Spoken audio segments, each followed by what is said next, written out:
Assalamualaikum warahmatullahi wabarakatuh. Kembali lagi di channel Berita Mistis. Untuk kisah kali ini masih ada sebuah cerita dari tulisannya Untung Prasetyo. Dan untuk kisah yang akan saya bawakan kali ini yaitu sebuah kisah yang berjudul Kisah Basirun. Dan sebelum kita lanjut ke ceritanya, tekan dulu tombol like video ini dan jangan lupa tekan juga tombol subscribe channel ini. Nyalakan juga lonceng notifikasinya agar tidak ketinggalan cerita-cerita lainnya dari channel ini. Dan buat teman-teman yang pengen membaca langsung ceritanya, nanti silakan saja kunjungi linknya yang nanti akan saya sertakan di kolom deskripsi. Dan seperti apa untuk kisah kali ini? Langsung saja kita masuk ke ceritanya.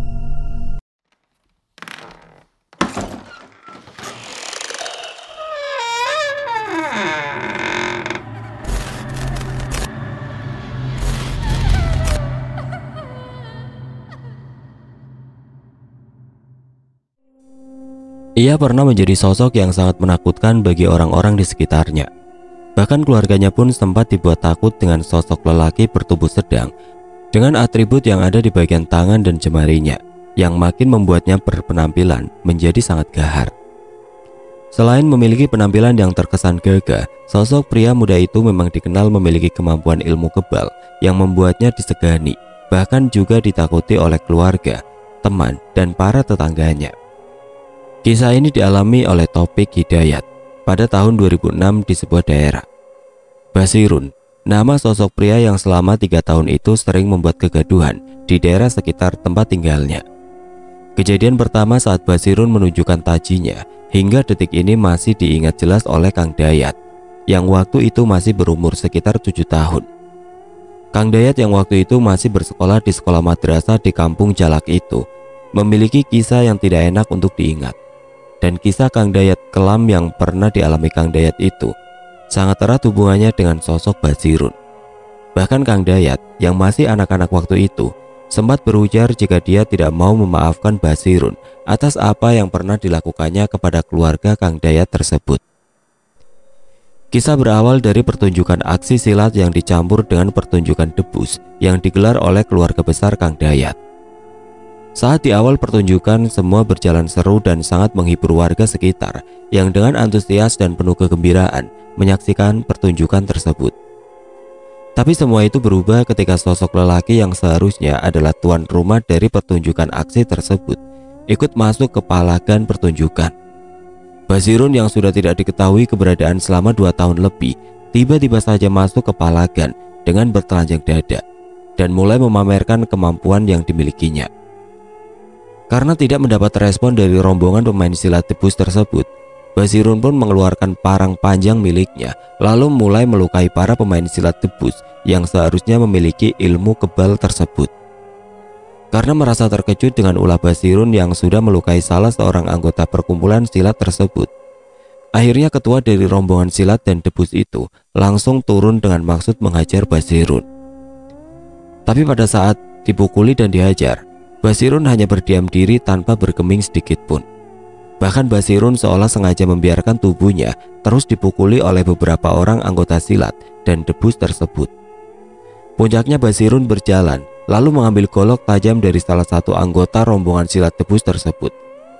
Lalu dengan yakin Basirun lalu membacok-bacokkan golok tersebut ke arah tangannya, lalu mulai menyayat-nyayat lehernya sendiri.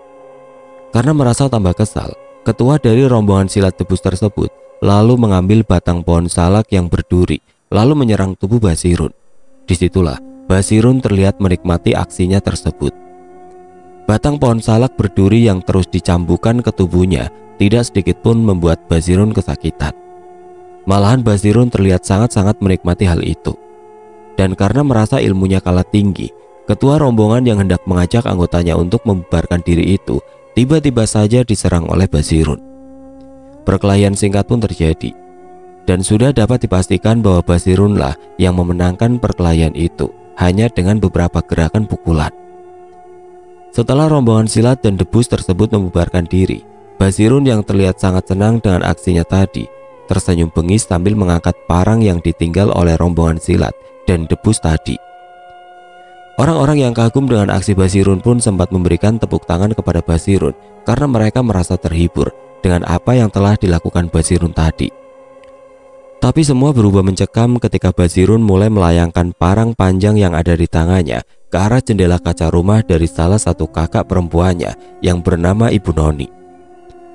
Basirun yang terlihat seperti orang yang hilang kesadarannya itu mulai mengamuk dan dengan membabi buta, dia memecahkan semua kaca dari rumah kakaknya tersebut.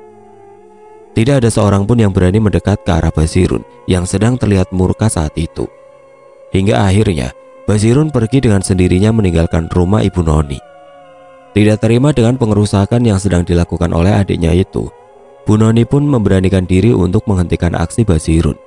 Tapi sayangnya Bu Noni harus terkapar ketika Basirun yang semakin murka melayangkan pukulannya ke arah Ibu Noni. Semua orang yang menyaksikan kejadian tersebut hanya bisa berteriak meminta Basirun menyudahi perbuatannya tersebut. Bahkan paman dari Basirun mengancam akan melaporkan Basirun kepada pihak yang berwajib jika tidak menghentikan aksinya tersebut. Setelah Basirun pergi, keluarga Bu Noni pun segera membawa ibu dari 3 orang anak tersebut ke rumah sakit untuk mendapatkan perawatan yang lebih serius lagi, karena Bu Noni mengalami luka memar di wajah dan beberapa luka di bagian kepalanya.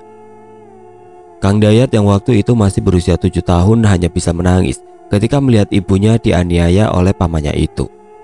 Bahkan hingga Kang Dayat pun bersumpah akan membalas apa yang telah dilakukan Basirun suatu saat nanti. 1 minggu kemudian Ibu Noni yang sudah kembali sehat pun dibawa kembali pulang ke rumah oleh keluarganya. Sehari kemudian Basirun kembali dan mengamuk sambil mengancam Bu Noni, Kang Dayat dan keluarga lainnya. Basirun dengan terang-terangan mengancam akan membunuh salah satu dari keluarga mereka untuk dijadikan tumbal. "Aku akan menjadi lebih sakti jika ada darah yang tertumpah dari keluarga sendiri," ujar Basirun yang membuat Bu Noni dan keluarga lainnya ketakutan. Mendengar hal yang sangat menakutkan dari Basirun, Bu Noni pun meminta suaminya yang bernama Pak Dadang untuk pulang ke daerah tempat tinggalnya dahulu. Karena memang pada saat itu Pak Dadang bekerja sebagai buruh di Jakarta. Sesampainya Pak Dadang di rumahnya, Pak Dadang pun memutuskan untuk melaporkan Basirun kepada pihak yang berwajib atas tuduhan penganiayaan, pengerusakan dan juga mengancam keselamatan dari keluarganya. Tanpa menunggu lama, pihak yang berwajib pun datang ke rumah Kang Dayat untuk melihat langsung apa yang telah dialami Bu Noni dan juga rumah beliau. Pada sore harinya, Basirun pun kembali datang ke rumah Bu Noni dengan pakaian dan dandanan seperti pemain debus. Pada saat itu Kang Dayat yang masih kecil pun sempat ketakutan melihat pamannya datang. Dia berpikir bahwa Basirun akan kembali mengamuk. Tapi ternyata pada saat itulah Basirun duduk bersimpu dan menangis ketika beberapa orang polisi datang ingin menangkapnya. Tertangkapnya Basirun bukanlah menjadi akhir dari permasalahan yang dihadapi keluarga Kang Dayat. Malahan hal itu seperti menjadi awal dari terjadinya serangkaian kejadian janggal yang mereka alami. 1 minggu setelah ditangkapnya Basirun, Pak Dadang dan Bu Noni pun harus mengalami kesedihan yang sangat mendalam. Hal itu dikarenakan oleh kematian adik dari Kang Dayat yang waktu itu usianya masih 4 tahun. Saat itu Kang Dayat yang baru saja pulang dari sekolah langsung bermain dengan teman-temannya. Sementara adik Kang Dayat yang bernama Asep terus-terusan menangis mengajak Kang Dayat untuk memetik buah karsem. Karena tidak ingin adiknya menangis terus, Kang Dayat pun lalu mengajaknya serta teman-teman lainnya untuk memetik buah tersebut. Asep yang masih sangat kecil pun awalnya dilarang ikut naik, tapi karena terus memaksa akhirnya Kang Dayat pun membiarkan Asep ikut naik bersama teman-temannya yang lain.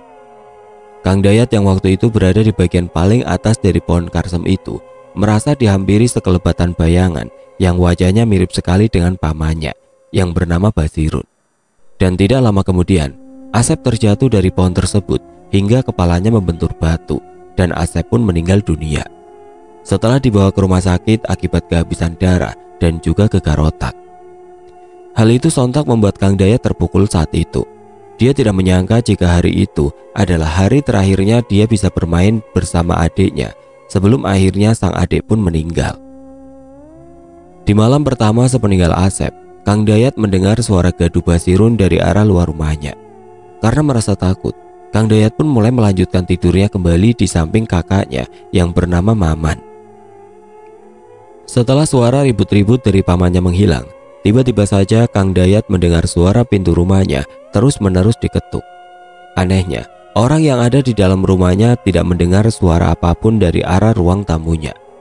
Karena merasa penasaran, Kang Dayat yang sudah tidak merasa takut pun mulai berjalan ke ruang tamu rumahnya dan perlahan membukakan pintu yang sedari tadi diketuk oleh seseorang dari arah depan. Tapi betapa terkejutnya Kang Dayat ketika dia sudah membuka pintu rumahnya, karena tepat di hadapannya dia melihat sosok anak kecil berwajah pucat dengan kain putih yang membungkusnya dipenuhi darah, serta kepala dari anak tersebut yang juga berlumuran darah. Sontak Kang Dayat pun menjerit sejadi-jadinya menyaksikan sosok makhluk gaib yang tidak lain adalah arwah dari adiknya yang baru meninggal tadi siang. "Mas, dingin mas, tolong Asep, Asep mau pulang," ujar sosok Asep yang berdiri tepat di depan Kang Dayat saat itu. Kang Dayat pun hanya bisa menjerit dan menangis, hingga akhirnya Pak Dadang dan keluarga yang lainnya yang berada di rumah itu terbangun. Malam itu memang baru pukul 11 malam, tapi semua orang sudah tertidur pulas dan harus kembali terbangun karena mendengar suara jeritan dari Kang Dayat itu. Keesokan harinya Kang Dayat pun menceritakan apa yang telah dilihatnya semalam. Dan seketika itu juga Pak Dadang mengajak keluarganya untuk pergi ke makam Asep untuk memastikan makamnya baik-baik saja, serta mengirimi anaknya doa agar dapat tenang di dalamnya. Ketika sore hari tiba, tepat sesudah azan maghrib berkumandang, Kang Dayat kembali mendengar suara yang memanggil-manggil namanya dari arah luar rumah. Kembali diselimuti rasa penasarannya, Kang Dayat pun akhirnya menghampiri pintu rumahnya dan langsung membuka pintu tersebut. Tapi seketika Kang Dayat tidak melihat seorang pun ada di luar rumahnya. Kang Dayat pun segera kembali masuk ke dalam rumahnya dan menutup kembali pintu rumahnya. Dan ketika Kang Dayat membalikan tubuhnya, dia kembali dikejutkan dengan sosok Asep yang kepalanya berlumuran darah. "Mas, temani Asep mas, Asep kedinginan mas," seru sosok makhluk gaib yang menyerupai adik dari Kang Dayat yang baru 2 hari meninggal dunia itu. Tubuh Kang Dayat pun gemetar hebat dan mulai terasa sangat dingin. Dan seketika itu juga Kang Dayat pingsan hingga akhirnya dia tersadar telah berada di dalam kamarnya bersama ibu dan neneknya. Kang Dayat yang enggan menceritakan apa yang tadi telah ditemunya itu memilih untuk kembali tidur karena merasa tubuhnya sangat lelah dan sakit di beberapa tempat. Tapi dalam mimpinya Kang Dayat kembali bermimpi didatangi Asep yang mengatakan bahwa di saat ini sedang bersama sosok makhluk gaib yang memiliki tubuh sangat besar. Asep juga mengatakan jika kematiannya itu disebabkan oleh pamannya yang bernama Basirun. Basirun yang memang sudah diketahui sedang memperdalam ilmu hitam tersebut sengaja menumbalkan Asep untuk mendapatkan lebih kekuatan dari sosok makhluk gaib yang menjadi pendampingnya. Pada saat bertemu Asep tersebut, Kang Dayat pun meminta maaf kepada adiknya karena adiknya lah yang harus mengalami kejadian naas itu. Kang Dayat juga meminta kepada Asep untuk tidak mengganggu siapapun yang ada di rumah itu. Tapi Asep hanya tersenyum seolah menganggap permintaan dari kakaknya tersebut adalah sebuah hal besar. Setelah mimpi bertemu dengan adiknya itu, Kang Dayat merasa jika suasana rumahnya terasa sangat aneh. Kini bukan hanya keluarga Kang Dayat yang mengalami teror-teror dari makhluk-makhluk gaib di sana, tapi beberapa tetangga terdekat pun mulai menceritakan kejadian-kejadian menyeramkan yang mereka alami saat itu. 1 minggu setelah kematian Asep, teror dari makhluk gaib pun mulai dialami oleh Bu Martini dan anaknya yang bernama Yuda. Malam itu sekitar pukul 9 malam, hujan mulai turun dengan deras. Petir pun bersaut-sautan menambah suasana menjadi menegangkan. Di tengah hujan deras dan suasana petir yang menggelegar tersebut, Yuda mendengar pintu rumahnya diketuk oleh seseorang. Karena enggan untuk membukakan pintu rumahnya tersebut, Yuda langsung meminta ibunya untuk membukakan pintu rumah tersebut. Karena tidak mau berdebat dengan anak satu-satunya tersebut, Bu Marni pun akhirnya berjalan ke arah ruang tamu dan menyalakan lampu teras rumahnya serta lampu ruang tamu itu sendiri. Ketika Bu Marni beberapa langkah lagi sampai di pintu depan rumahnya tersebut, Bu Marni mulai mencium bau busuk yang sangat menyengat dari arah luar. Bulu kuduk Bu Marni pun mulai meremang ketika bau busuk tersebut mulai diikuti dengan harumnya bau bunga melati. Bu Marni yang menjadi ragu untuk membukakan pintu yang terus diketuk dari arah luar, akhirnya memutuskan untuk kembali ke dalam kamarnya. Bu Marni yang merasa takut pun akhirnya mematikan kembali lampu yang ada di ruang tamunya. Beliau pun memilih untuk kembali ke dalam kamarnya dan membiarkan suara ketukan pintu itu tetap terdengar. Tapi masalah pun belum selesai. Setelah Bu Marni yang memang hanya tinggal berdua dengan Yuda kembali mendapati pintu kamarnya yang kini diketuk. Tapi karena Bu Marni mengira yang mengetuk pintu rumahnya adalah Yuda, Bu Marni pun dengan santainya menanggapi suara ketukan pintu yang terus didengarnya itu. "Jangan bercanda malam-malam begini, Yud. Ibu bisa jantungan ini karena ketakutan," seru Bu Marni dari dalam kamarnya. "Yuda lagi belajar, Bu. Siapa juga yang bercanda malam-malam begini?" sahut Yuda dari arah kamar sebelah.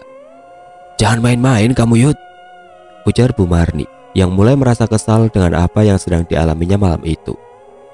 Tanpa pikir panjang lagi, Bu Marni pun langsung membuka pintu kamarnya yang masih diketuk oleh seseorang itu. Dan betapa terkejutnya Bu Marni ketika melihat sosok anak kecil yang berdiri tepat di depannya. Dengan kepala yang berlumuran darah, Bu Marni pun sontak menjerit ketakutan mendapati penampakan sosok anak kecil yang sangat mengerikan tersebut. Mendengar suara jeritan ketakutan dari ibunya, Yuda pun bergegas keluar dari dalam kamarnya. Tapi sialnya, ketika Yuda membuka pintu kamarnya, dan tiba-tiba saja listrik pun padam dan keadaan menjadi gelap gulita. "Mas, tolong aku, Mas. Aku kedinginan di luar sana," ujar suara anak kecil dari arah luar ruang tamunya. Karena merasa penasaran, Yuda pun berjalan menghampiri suara yang datangnya dari arah luar tersebut. Dan sesampainya Yuda di ruang tamu, Yuda pun dibuat terkejut ketika mendapati pintu rumahnya dalam keadaan terbuka. Dan bersamaan dengan itu, anehnya, tiba-tiba saja listrik kembali menyala dan cahaya lampu pun kembali menerangi keadaan di sekitarnya. Tapi hal itu sangat membuat Yuda ketakutan ketika dari arah luar rumahnya terlihat sosok anak kecil yang kepalanya berlumuran darah sedang berjalan mengambang ke arahnya. Sontak hal itu pun membuat Yuda ketakutan dan bergegas kembali ke kamarnya. Tapi belum sampai di kamarnya, Yuda pun kembali dikejutkan oleh Bu Marni yang sudah tergeletak lemas tidak berdaya tepat di depan pintu kamarnya. Yuda pun langsung menolong ibunya yang sudah pingsan sesaat sebelum listrik padam tadi. Dan bersamaan dengan itu, sosok anak kecil yang kepalanya berlumuran darah itu kini sudah berdiri menatap tajam ke arah Yuda dan juga Bu Marni. "Tolong, Mas, tolong bebaskan saya kedinginan, Mas," ujar sosok anak kecil yang berwajah pucat yang kepalanya berlumuran darah. Yuda yang merasa kebingungan menghadapi hal itu pun mau tidak mau akhirnya berkomunikasi dengan sosok makhluk gaib yang sebenarnya sudah membuat Yuda mual dengan darah segar yang terus menetes dari kepala bagian sampingnya tersebut. Selain itu, bau anyir darah pun membuat Yuda sungguh ingin pergi meninggalkan ibunya seorang diri waktu itu. Tapi Yuda tidak punya pilihan lain. Pun akhirnya menjawab apa yang dikatakan oleh sosok makhluk gaib berwujud anak kecil tersebut. "Kamu siapa? Dan mau apa mendatangi kami dengan wujudmu yang menyeramkan itu? Apakah aku dan ibuku memiliki kesalahan padamu?" tanya Yuda sambil menatap ke arah sosok makhluk gaib tersebut. "Aku Asep, Mas, anaknya Pak Dadang. Tolong sampaikan kepada ayah dan ibuku jika aku meminta untuk dibebaskan dari sosok makhluk gaib yang mengurung sukmaku," jawab sosok hantu anak kecil tersebut yang tidak lain adalah tetangga dari Bu Marni sendiri. "Baiklah, besok aku akan sampaikan kepada ayahmu. Sekarang pergilah, jangan kau ganggu aku dan ibuku," jawab Yuda yang langsung membuat sosok makhluk gaib tersebut menghilang dari pandangan mata Yuda. Keesokan harinya, Yuda dan Ibu Marni pun langsung mendatangi rumah Pak Dadang yang juga rumah Kang Dayat tentunya. Yuda yang waktu itu sudah duduk di bangku sekolah menengah atas pun dengan perlahan mulai menceritakan kejadian mengerikan yang semalam dialaminya dan juga ibunya. Pak Dadang dan keluarganya yang mendengar cerita dari Yuda dan juga Bu Marni pun segera meminta maaf atas kejadian yang tentunya membuat Bu Marni dan Yuda ketakutan itu. Pak Dadang juga berjanji akan mencari tahu soal Asep yang arwahnya belum tenang tersebut. Menurut Mbak Atma, apa yang terjadi pada Asep ada hubungannya dengan Basirun yang saat ini sudah mendapatkan ilmu kebal tingkat tinggi, walau Basirun sendiri saat ini masih berada di dalam penjara. "Aku harus menemui guru dari Basirun untuk membicarakan hal ini, Dang," ujar Mbak Atma menjelaskan tentang apa yang keluarga Pak Dadang hadapi saat ini. Sekarang pulanglah, biar aku yang kini mengurus semua permasalahan yang sedang kau hadapi. Ketika malam tiba, kembali terjadi lagi teror dari makhluk gaib yang ada di sekitar rumah Pak Dadang. Waktu itu orang yang mengalami kejadian mengerikan itu adalah Mbak Dasum. Mbak Dasum yang malam itu ingin menjalankan ibadah sholat isya ke musola harus mengalami kejadian menakutkan ketika jam masih menunjukkan pukul 7 malam.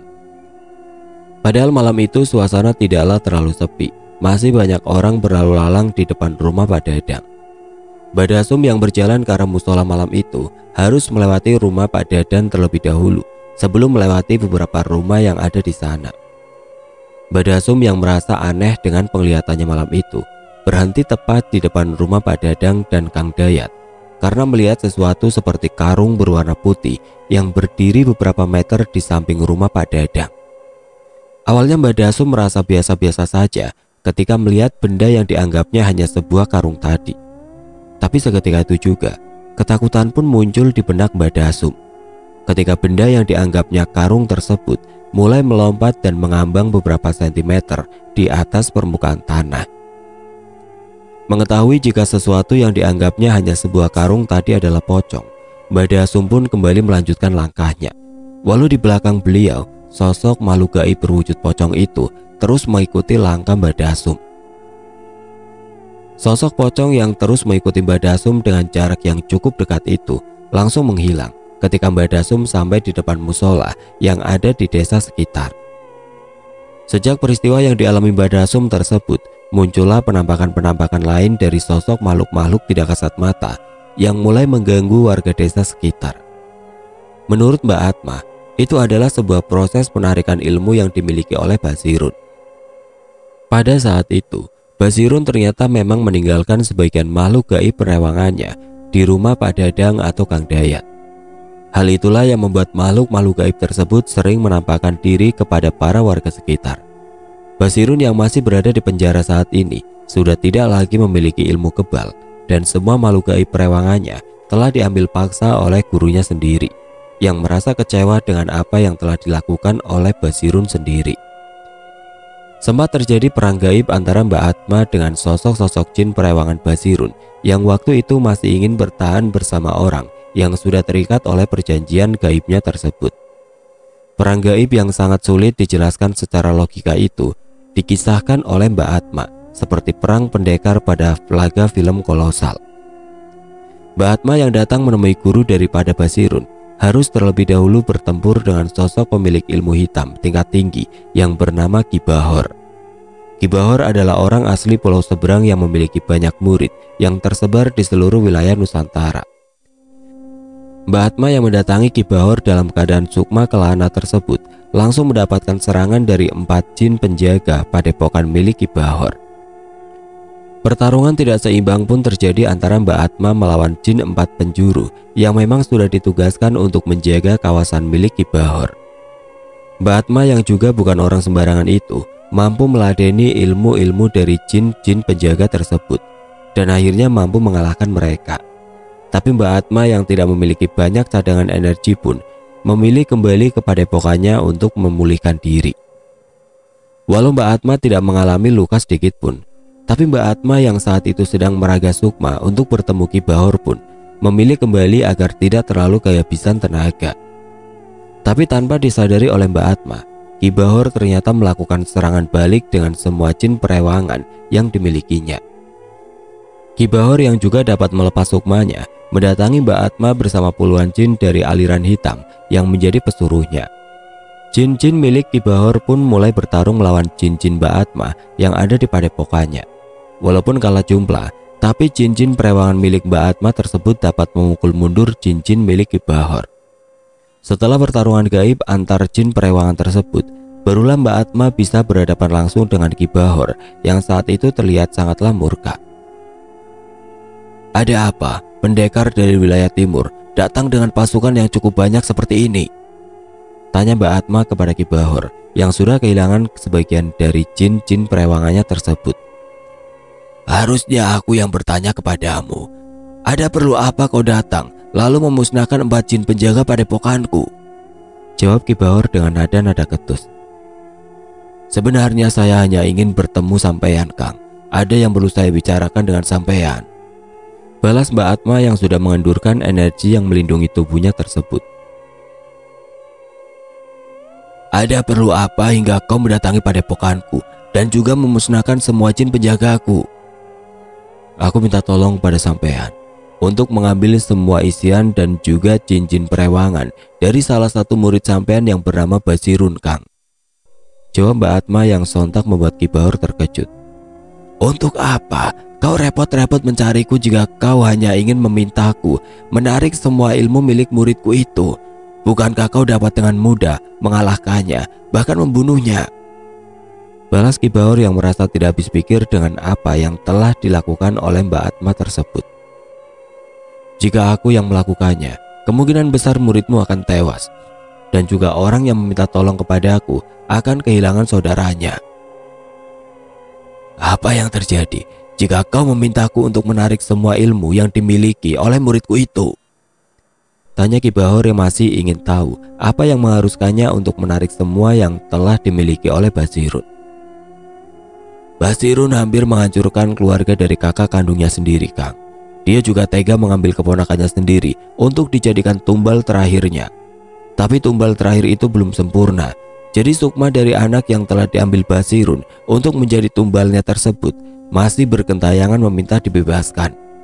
Hal itu juga memicu makhluk-makhluk gaib lain mendatangi rumah dari orang tua yang anaknya sudah ditumbalkan oleh Basirun. Dan sosok-sosok makhluk gaib itu kini semakin sering menampakkan diri dan menakut-nakuti warga sekitar yang tidak bersalah. Jawab Mbak Atma menjelaskan panjang lebar. Waktu itu Basirun memang meminta izin kepada aku untuk menyempurnakan ilmu kebalnya. Tapi aku melarangnya dan memintanya untuk bersabar dulu. Tapi sepertinya muridku yang satu itu tidak memiliki kesabaran. Dia merasa ingin disanjung sebagai orang yang memiliki ilmu kanuragan tinggi dan ilmu kebal yang mumpuni. Balas Ki Bahor sambil memegangi jenggot panjangnya sambil mencari cara untuk menghentikan apa yang sedang terjadi di daerah Mbak Atma tinggal tersebut. Jika sampean tidak mau membantuku, maka aku akan melakukannya sendiri. Tapi jika Basirun tewas nantinya, maka aku tidak akan bertanggung jawab. Baiklah, mari kita lakukan bersama-sama. Aku akan membantumu dengan langsung mengambil semua yang telah aku berikan kepada muridku tersebut. Sedangkan kau harus mengusir dan mengurung jin-jin jahat yang telah berkentayangan di daerahmu ini. Balas Ki Bahor sambil langsung berpamitan kepada Mbak Atma. Pada malam berikutnya Mbak Atma pun mulai mendatangi rumah Pak Dadang dan Kang Dayat. Aura hitam sudah terpancar di rumah yang sebelumnya terlihat tenang dan juga memiliki keluarga yang damai dan rukun tersebut. Aura gelap itu berasal dari beberapa sosok makhluk gaib yang kini mulai menguasai dan menempati rumah Kang Dadang. Hal itu terjadi karena pada saat itu Basirun belum dapat menuntaskan ritualnya. Ketika itu Basirun yang sudah mendapatkan tumbalnya terlebih dahulu dibawa oleh pihak yang berwajib sebelum ritualnya selesai. Mbak Atma dengan kemampuannya pun mulai menetralisir energi gelap yang sangat kuat tersebut. Mbak Atma pun akhirnya kembali terlibat pertarungan gaib dengan sosok-sosok makhluk gaib yang sudah bersarang di rumah Pak Dadang. Satu persatu Mbak Atma mengusir makhluk-makhluk gaib yang sering menunjukkan penampakannya kepada warga sekitar di daerah tempat tinggal Pak Dadang. Hingga akhirnya Mbak Atma pun bertemu sosok yang dapat dengan cepat merubah wujudnya. Sosok tersebut adalah sosok makhluk gaib yang memiliki kesaktian tinggi. Sosok yang telah mengikat perjanjian dengan Basirun tersebut memang sengaja diminta untuk berada di rumah Pak Dadang selama dirinya di penjara. Mbak Atma yang tidak menyangka jika sosok jin yang telah mengikat perjanjian gaib dengan Basirun itu adalah jin kuat. Akhirnya harus mengeluarkan semua kemampuannya untuk melawan sosok jin merah yang memiliki 4 tangan dan masing-masing dari tangan sosok jin bertubuh besar tersebut memegang senjata. Kilatan-kilatan energi dari sabetan pedang sosok jin bertangan 4 tersebut terus menyerang Mbak Atma secara bertubi-tubi. Hal itu sungguh membuat Mbak Atma kewalahan dan mulai terdesak. Mbak Atma sungguh tidak menyangka jika Basirun bisa mendapatkan sosok jin perewangan yang sangat kuat. Menyerahlah manusia dan bekerja samalah denganku, ujar sosok jin merah yang merasa sudah memenangkan pertarungan tersebut. Pergilah dengan damai dari tempat ini, wahai jin sakti. Aku tidak berniat untuk memeliharamu, ujar Mbak Atma yang diam-diam mulai mengumpulkan kembali energinya. Baiklah, aku akan pergi. Tapi sebelum itu, aku harus membunuhmu dulu lelaki tua, jawab jin merah itu sambil melayangkan senyuman yang mengejek Mbak Atma. Tanpa diketahui oleh sosok jin merah yang merasa sudah di atas angin itu, Mbak Atma pun mengeluarkan keris pusaka yang menjadi senjata pamungkasnya. Bila keris berliuk 7 berwarna hitam pekat itu memiliki energi yang sama besarnya dengan energi yang dimiliki oleh jin merah tersebut. Mengetahui jika Mbak Atma ternyata masih menyimpan kekuatan yang sangat besar, sosok jin tersebut pun mulai khawatir dengan keselamatannya. Tapi jin merah itu juga enggan untuk menyerah dan pergi. Apakah kau masih ingin melanjutkan pertarungan ini, jin merah? Tanya Mbak Atma dengan senyum mengembang di wajahnya, sambil tangannya menghunus bilah keris dengan energi hitam yang sangat kuat tersebut. Kilindung Petang tidak pernah gagal menjalankan tugasnya setelah dia keluar dari warangkanya, imbu Mbak Atma yang kini memang memiliki energi yang sangat besar tersebut. Aku akan mencoba. Seberapa besar kekuatan Lindung Petang itu, manusia? Jangan kau pikir bisa mengancamku, walau kau memiliki energi yang sangat besar saat ini, balas sosok jin merah tersebut sambil melesat ke arah Mbak Atma. Pertarungan pun kembali terjadi. Dua pedang di bagian tangan atas kanan kiri milik jin merah tersebut memiliki kecepatan dalam menebas dan mengeluarkan lesatan energi yang sangat besar. Tapi keris Lindung Petang milik Mbak Atma mampu memberikan perlawanan yang sepadan dengan benturan-benturan energi besar yang dikeluarkannya. Tapi pertempuran gaib itu perlahan dapat dikuasai oleh Mbak Atma yang memang memiliki energi yang besar dari keris Lindung Petang yang ada di genggamannya tersebut. Selain itu, Ki Bahur pun sepertinya sudah selesai menjalankan tugasnya, mengambil semua kekuatan yang ada di dalam diri Basirun. Bak kehilangan energi dari inangnya, sosok jin merah bertangan 4 itu perlahan melemah dan mengakui kekalahannya. Setelah mengakui kekalahannya, sosok jin merah bertangan 4 itu pun dapat ditundukkan oleh Mbak Atma. Sosok jin berkekuatan tinggi itu lalu diterima Mbak Atma sebagai jin peliharaannya tanpa memberinya tumbal apapun. Itu adalah sebuah konsekuensi dari sosok-sosok makhluk gaib yang berhasil dikalahkan oleh seseorang. Suasana rumah Pak Dadang pun kembali tenang dan terasa sangat damai. Setelah Mbak Atma dapat mengusir semua sosok dari makhluk-makhluk gaib yang awalnya ingin dijadikan perewangan oleh Basirun, keadaan pun menjadi normal kembali. Tidak ada lagi penampakan-penampakan dari sosok-sosok makhluk gaib yang selama beberapa minggu sempat menghantui keluarga Pak Dadang dan juga warga sekitar. Basirun yang mendapatkan vonis 2 tahun penjara pun harus dipulangkan lebih cepat karena saat itu Basirun mengalami gangguan kejiwaan. Hal tersebut terjadi karena semua ilmu yang sudah masuk ke dalam tubuhnya ditarik kembali oleh sang guru. Dan semenjak saat itu, Basirun pun dinyatakan sebagai orang dengan gangguan jiwa. Basirun pun dibuatkan kurungan kayu di bekas rumahnya sendiri. Sejak saat itu Kang Dayat, Pak Dadang dan juga Bu Noni yang merawat Basirun. Keluarga Pak Dadang yang pernah disakiti oleh Basirun itu tidak menaruh dendam sama sekali kepada Basirun yang dulu telah menghancurkan rumahnya, bahkan mengambil Asep sebagai tumbal untuk mendapatkan ilmu kebal tertinggi. Hingga saat ini Basirun tinggal bersama Pak Dadang dan keluarganya. Walaupun telah kehilangan kewarasannya, tapi kini Basirun tidak pernah lagi mengganggu orang-orang di sekitarnya. Oke teman-teman, sekian untuk kisah kali ini. Semoga apa yang sudah saya sampaikan dalam kisah ini dapat dijadikan pembelajaran untuk kita semua. Dan buat teman-teman yang baru bergabung, jangan lupa untuk like, komen, share, serta subscribe channel ini. Dan nantikan kisah-kisah horor berikutnya tetap di channel Berita Mistis. Wassalamualaikum warahmatullahi wabarakatuh.